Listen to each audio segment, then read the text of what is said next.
Assalamualaikum warahmatullahi wabarakatuh. Perkenalkan saya Dimas Pangestu dari Universitas Mercubuana, Meruya. Di sini saya akan mengerjakan tugas dari pertemuan ketujuh dari mata kuliah pemrograman F1 oleh dosen Pak Rudi Hartono, STMKOM. Untuk tugasnya di sini adalah membuat sebuah video tutorial mengenai JSON JavaScript. Baik, langsung saja di sini.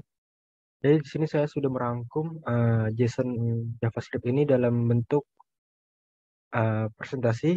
Lalu kemudian setelah presentasi saya akan melakukan tutorial bukan uh, cobanya di Visual Studio Code. Apa itu JSON?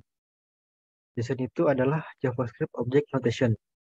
JavaScript Object Notation atau JSON adalah format yang digunakan untuk menyimpan data dan mentransfer data. JSON atau JavaScript Object Notation adalah sebuah file format standar yang menggunakan tulisan yang dapat dibaca oleh manusia untuk pertukaran data yang di dalamnya berisi pasangan antara key dan value. Jadi di sini kesimpulan adalah JavaScript itu adalah format yang digunakan untuk menyimpan dan mentransfer data. Kemudian yang di dalamnya itu terdapat sebuah pasangan antara key dan value. Selanjutnya ada definisi lain dari JSON, yaitu format pertukaran data tekstual yang sangat ringan. Yang pertama. Yang kedua adalah sintaksnya sangat sederhana dan jelas dibandingkan XML. Kemudian yang ketiga itu dapat digunakan pada beragam bahasa pemrograman. Selanjutnya, tiap bahasa pemrograman memiliki cara tersendiri untuk berinteraksi dengan JSON. Kemudian dibuat berdasarkan format objek pada JavaScript. Jadi JSON ini kurang lebih format itu sama seperti objek pada JavaScript, cuma ada perbedaan dalam mengetikkan sintaksnya saja.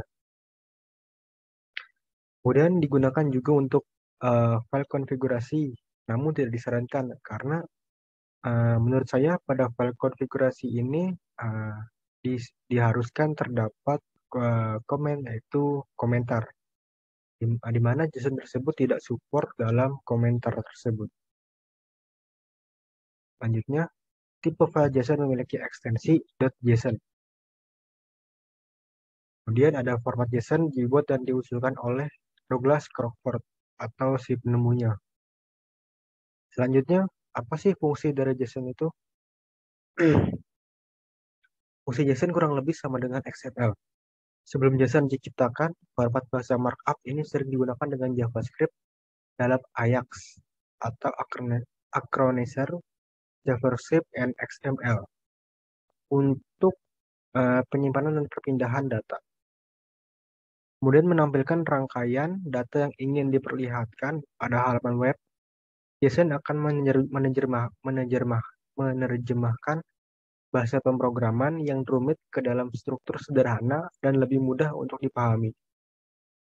Dikarenakan bentuknya yang sederhana, maka fungsi JSON pun menjadikan ukuran file jauh lebih ringan, sehingga proses penerapan JSON jauh lebih cepat. Hal ini dikarenakan sintaksnya atau alur tidak begitu rumit, sehingga saat proses parsing atau melakukan analisa pada sebuah data juga cepat serta tidak membutuhkan proses loading yang terlalu lama. Kemudian ada perbandingan antara JSON dan juga XML. Kayak di sini yang sebelah kanan ada JSON itu dibungkus dengan kurung kurawal buka dan kurung kurawal tutup. Kemudian ada XML di sini. Jadi format XML ini kurang lebih sama seperti sintaknya terdapat pada HTML. Mana ketika ada sintaknya itu dibuka ini dengan user. Contoh di sini user.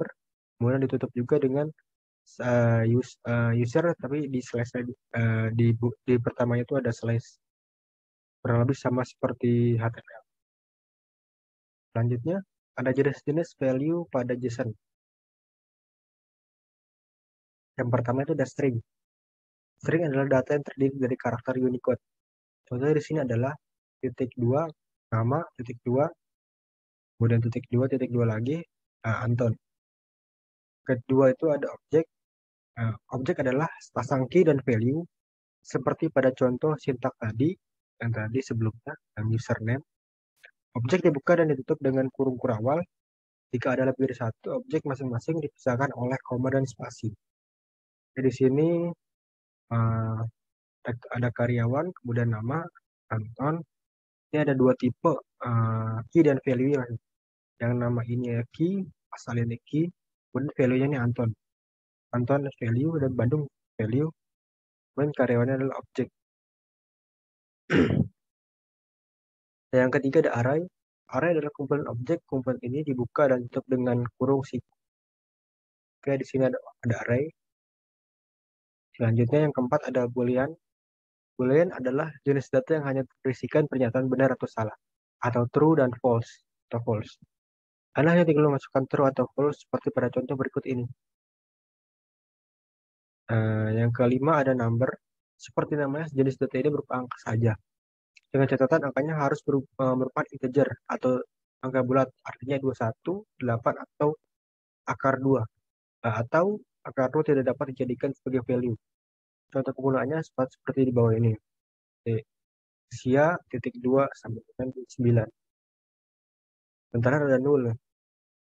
Jika sebuah key tidak memiliki value, Anda dapat menggunakan ketikan nol. Contohnya seperti pada berikut ini. Ya, selanjutnya ada contoh dari sintak JSON. Ada dua elemen inti dari objek JSON yaitu key dan value. Satu, key harus membentuk string. Key berisi urutan karakter yang diapit oleh tanda kutip. Yang kedua ada value. Tipe data JSON yang value ini dapat berbentuk array, objek, string, boolean, angka, atau null. Objek JSON diawali dan diakhiri dengan kurung kurawal. Di dalam kurung kurawal terdapat berisi dua atau lebih key atau value dengan tanda koma yang memisahkan keduanya. Sedangkan tiap key diikuti oleh simbol titik dua untuk membedakannya dengan value. Ini contohnya dari sintaknya. Saya mengambil dari value objek. Jadi diawali dengan kurung kurawal, kemudian titik dua yang atas. City-nya ini objeknya. Salah. City-nya itu key. Dan kemudian nih waktu itu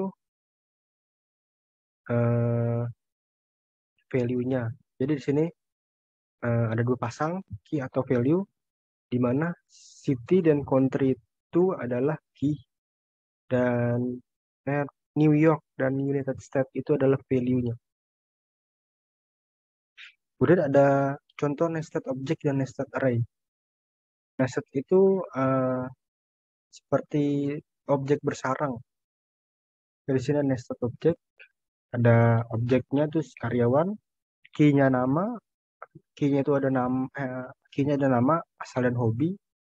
Kemudian ada value-nya itu Anton, Bandung, berenang, melukis, dan jogging. Oke, ada contoh seperti hobi 1, hobi 2, dan hobi 3 merupakan value dari key hobi 1. Perhatikan bahwa ketiga value tersebut ada di dalam kurung kurawal. Dengan demikian, hobi beserta ketiga value-nya merupakan objek di dalam objek. Lanjutnya ada nested array atau array bersarang. Pada contoh di atas, berenang, melukis, jogging adalah array yang merupakan value dari hobi. Kemudian ada kelebihan dan kekurangan dari JSON. Kelebihannya di sini yang pertama itu kecepatan parsing, yaitu pengenalan bagian terkecil dari suatu dokumen XML atau JSON. Kecepatan parsing pada JSON lebih cepat daripada XML. Kedua, menyimpan data dalam bentuk array sehingga transfer data menjadi lebih mudah. Yang ketiga, sintaksnya kecil dan ringan, jadi lebih responsif terhadap request. Yang kemudian ada kekurangannya. Kekurangan pada JSON yang pertama itu format tulisannya agak sulit dipahami. Berbeda dengan XML yang sintaksnya mirip HTML, sehingga lebih mudah dipelajari. Yang kedua itu bahasa notasi JavaScript ini lebih rentan terhadap serangan atau hacking, terutama pada website yang belum terpercayai. Dan yang ketiga itu tidak ada penanganan error pada request. Oke, mungkin itu saja bagian presentasi, penjelasan sedikit tentang JSON. Selanjutnya saya akan lakukan tutorialnya menggunakan Visual Studio Code.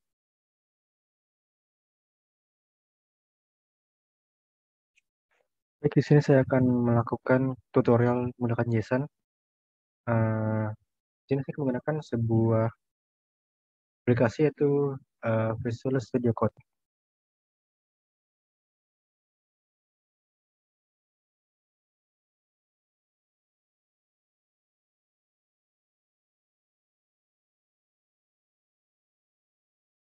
Di sini untuk pertama di sini saya membuat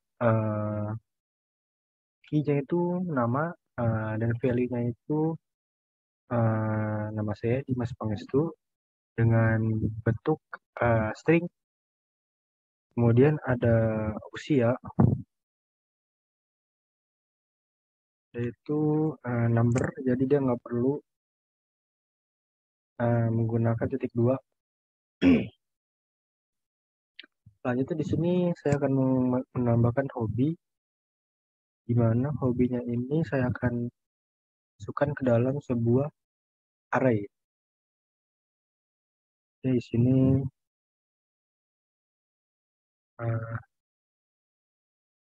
koma.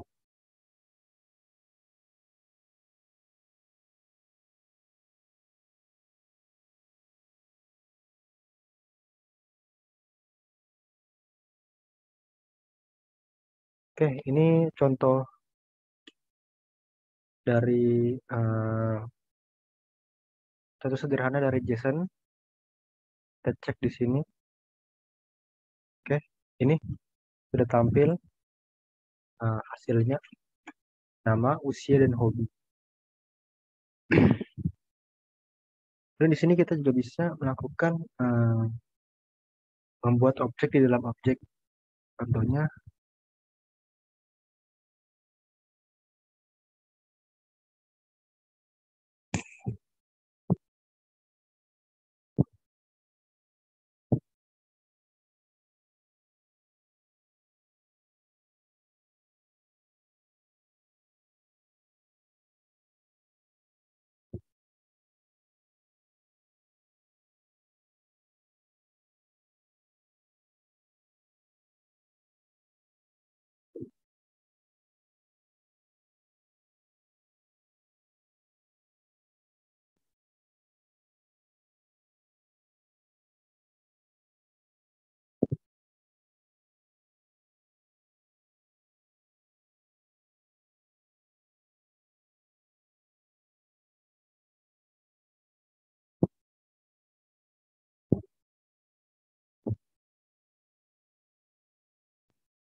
ini salah satu contoh di mana objek mata kuliah ini di dalam objek yang pertama. Kita cek di web browsernya.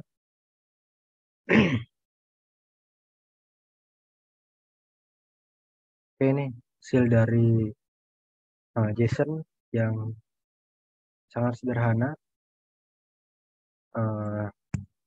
Oke, mungkin itu saja yang bisa saya sampaikan dalam tugas dari pertemuan ketujuh. Jika ada kekurangan dalam menjelaskan mengenai JSON, mohon maafkan. Wassalamualaikum warahmatullahi wabarakatuh.